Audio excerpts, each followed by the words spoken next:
Salam. Aujourd'hui, on va parler des lettres muqatta'a. Les lettres muqatta'a, ce sont des lettres isolées qu'on retrouve au début de certaines sourates, pas toutes.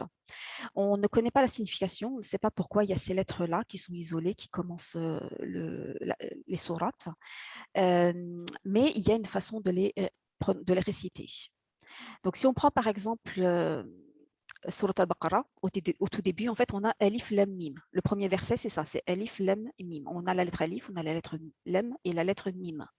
Donc, je vais vous montrer après comment la lire. D'abord, la règle. La règle, elle dit quoi?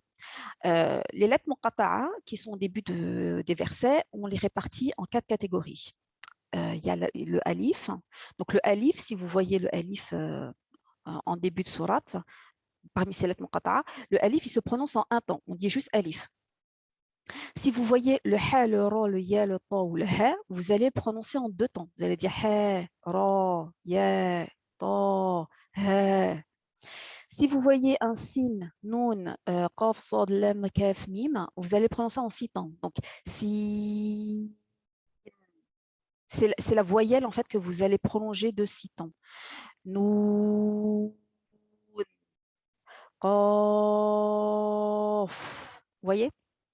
Si vous avez le aïn parmi les lettres muqatta'a, vous avez le choix, soit 4 temps, soit 6 temps. Il y a divergence. Il y a une raison à cela, hein, la raison pour laquelle il y a une divergence. Bon, là, ce n'est pas le moment de vous l'expliquer, mais vous pouvez choisir de la prononcer en 4 temps ou en 6 temps. Je vous prends un exemple. Début de Surat al-Baqarah. Donc, au début de Surat al-Baqarah, on a Alif Lam Mim. Voyez. Donc, vous voyez que la lettre alif, elle est en noir, le lem, il est en rouge foncé, le mim, il est en rouge foncé avec des petites vagues au-dessus. Alors, le alif, on a dit que c'est une lettre muqatta'a qui se prononce en un temps. Donc, on va dire alif. Le lem, il fait partie de la catégorie des lettres qu'on va prononcer en 6 temps. Donc, on va dire lam.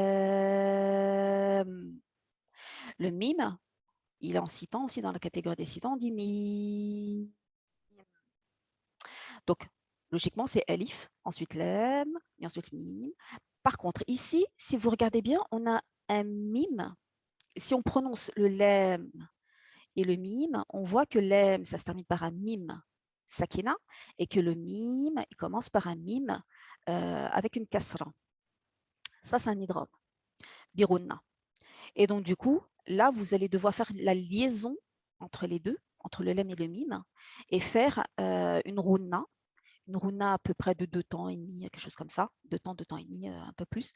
Et donc, vous allez dire Alif, Lam, Mim. Vous voyez, on a collé en fait le lem avec le mim, avec une runna. Si on a par exemple au début de la sourate, on a le ha et on a le mim. Donc le ha, il fait partie de la catégorie des 2 temps. Donc on va dire ha et ensuite on va dire mim. Donc c'est ha, mim. Voilà. Donc, c'est comme ça, en fait, qu'il faut lire ces lettres-là quand elles sont au début des versets, quand vous en trouvez.